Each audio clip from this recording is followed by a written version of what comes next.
જય શિકોતરમાં શિકોતર પ્રાગટ્યના દરેક ભાગ જે મિત્રો મારા સબસ્ક્રાઈબર મિત્રો જે જોવે છે એમને હું માં શિકોતરમાંને કહું છું કે માં સદાય એમને સુખી રાખજે, દરબદર પ્રગતિ આપજે અને એમના પરિવારને ખૂબ સુખી રાખજે એવી હું ઉપેન્દ્ર ભુવાજી માં શિકોતરમાં પાસે દિલથી પ્રાર્થના કરું છું. બધા મારા મિત્રોને માં શિકોતરમાં ખૂબ સુખી કરે.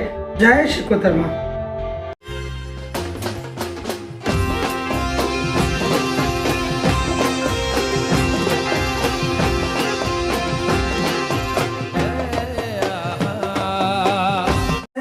મિત્રો, મારો આ શિકોતર પ્રાગટ્ય વિડીયો બનાવવાનો હેતુ કોઈની લાગણી કે કોઈ ધર્મને ઠેસ પહોંચાડવા માટે નથી, માત્ર ને માત્ર મનોરંજન અને સમજવા માટે છે.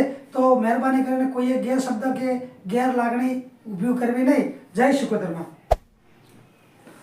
જય શિકોતરમાં મિત્રો, શિકોતર પ્રાગટ્ય એટલે શિકોતરમાંના પરચા તમે 1 થી 7 ભાગ સુધી જોયા, મને ખૂબ સપોર્ટ આપ્યો એ બદલ તમારા બધા મિત્રોનો, મારા સબસ્ક્રાઈબર મિત્રોનો ખૂબ ખૂબ આભાર દિલથી વ્યક્ત કરું છું. અને આજે માં શિકોતર પ્રાગટ્ય શિકોતરમાંના પરચાનો આજે હું 8મો ભાગ રિલીઝ કરવા જઈ રહ્યો છું. તો આમાં બહુ સપોર્ટ આપજો. અને માતાજીએ કેટલા પરચા કર્યા બધું તમે જાણ્યું. હવે આ 8મો પરચાની વાત છે, ક્યાં આપ્યો, કઈ રીતે આપ્યો મને, એની હું ચર્ચા કરવા જઈ રહ્યો છું. અને આ 8મો ભાગ તમને ગમે તો મારી ઉપેન્દ્ર ભુવાજી ઓફિશિયલ ચેનલ લાઇક, શેર ને સબસ્ક્રાઈબ કરજો. નમ્ર વિનંતી કરું છું તમને. જય શિકોતરમાં. તો જય શિકોતરમાં મિત્રો, બધા મિત્રો કુશળ મંગળ હશો એવી દિલથી આશા રાખું છું. અને આજે શિકોતર પ્રાગટ્ય 8મો ભાગ બનાવવા જઈ રહ્યો છું. 8મા ભાગમાં આજે વાત કરું છું શિકોતરમાંનો પરચો. તો મિત્રો, આ બધું તમે જોઈ લીધું, 1 થી 7 ભાગમાં જોયું કઈ રીતે મને માતાજી આયા અને શું શું કર્યું. વિદેશ ગયા, કચ્છમાં ગયા, રાધનપુર ગયા, બધે ગયા, અઢિયારમાં. તો આજે એના પરચાની વાત કરું છું, મારા થકી મને જે પરચો આપ્યો એ વાત કરું છું. તો આજથી 5 વર્ષ પહેલાં હું મહેસાણામાં સાહેબ રહેતો હતો. હમણાં અમદાવાદમાં આવ્યો. 5 વર્ષ પહેલાં હું મહેસાણામાં રહેતો હતો. મહેસાણામાં એક સોસાયટી છે, ત્યાં આગળ હું રહેતો હતો અને ત્યાં નોકરી કરતો હતો હું. પછી મેં મકાન રાખ્યું, ત્યાં હું રહું. મને ખુદને કંઈ ખબર નહીં કે આ માતા શું છે શું નથી, મને ખુદને ખબર હોય જ નહીં ને. મને ખબર તો ના જ હોય ને.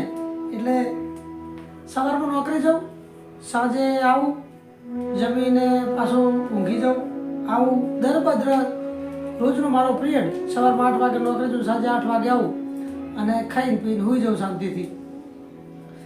સાહેબ આવું સતત 2 વર્ષ મેં નોકરી કરી. મને ખુદને ખબર નહીં.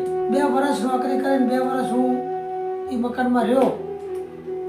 પણ જ્યારે મારે એ મકાન ખાલી કરીને અમદાવાદ આવવાનું હતું ત્યારે મને મારી સામેની લાઈનમાં, સામેના મકાનમાં એક ઉંમરલાયક ડોશીમાં રહેતા હતા.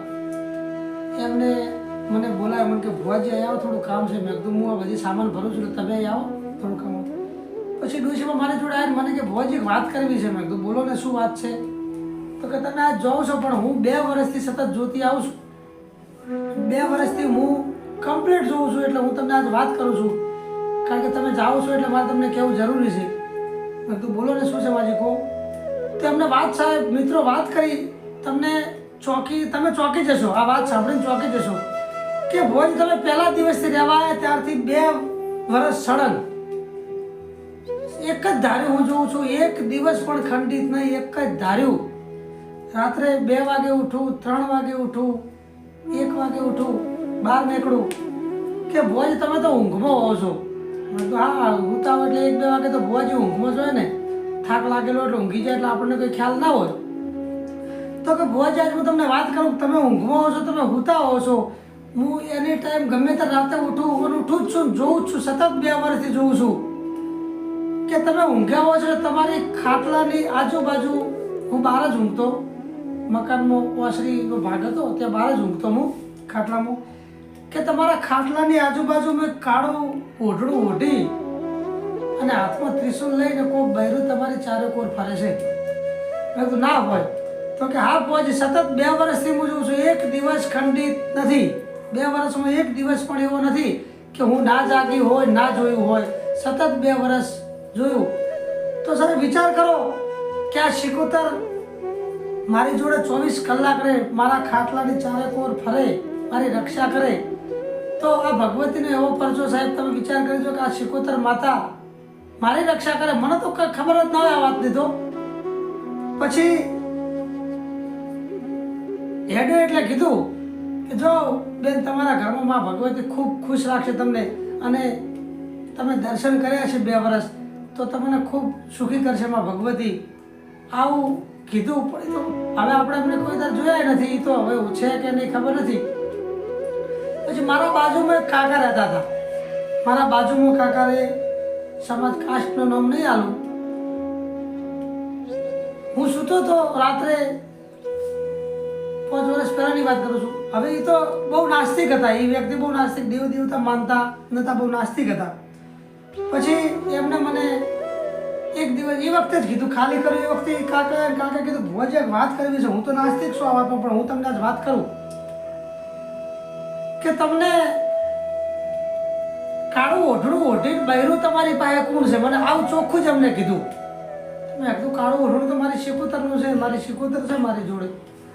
તો કે ભુવાજી તમને એક વાત કરું. મેં કીધું બોલો ને કાકા. ઉંમર લાયક હતા. બોલો ને કાકા. તો કે તમારી સદાય સહાયતા કરતી હોય તો તમારી માતા શિકોતર પાસે મેં રૂબરૂ જોયેલું છે. તમારા ખાટલા ઉપર બેસે છે, તમને હાથ ફેવરે છે, આવું રૂબરૂ જોયેલું છે. તો મિત્રો વિચાર કરો તમે, આમાં શિકોતરમાંનો 8મો ભાગ તમને કેવો લાગ્યો? સારો લાગ્યો હોય તો લાઈક શેર અને સબસ્ક્રાઈબ કરજો. આ શિકોતરમાં મારી જોડે 24 કલાક ઓનલાઈન હોય છે, અને હું કોઈના રૂપિયા લેતો નથી, સેવા કરું છું. કોઈનું દુઃખ હું જોઈ શકતો નથી. દુઃખ કોઈને હોય તો એને મારી માતા મટાડે છે. હું તો સામાન્ય માણસ છું, હું તો શું મટાડું?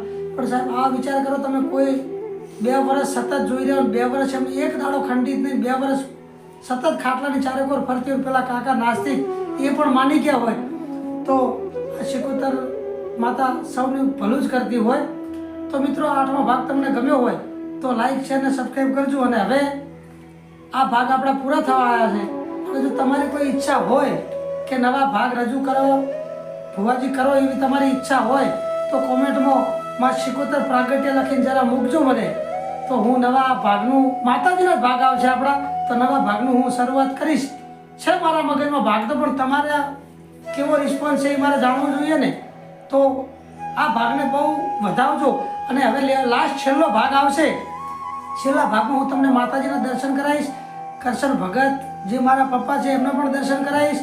એમના આશીર્વાદ આપણે લઈશું. માં શિકોતરમાંના રૂબરૂ આશીર્વાદ લઈશું. ગામડે મંદિરે જઈને એ હું તમને લાસ્ટ ભાગમાં જણાવીશ. તો બધા મિત્રો આ ભાગને વધાવજો એવી હું ઉપેન્દ્ર ભુવાજી દિલથી આશા રાખું છું. તો બધા મિત્રોને માં શિકોતરમાં સકુશળ રાખે એવી દિલથી પ્રાર્થના. જય શિકોતરમાં.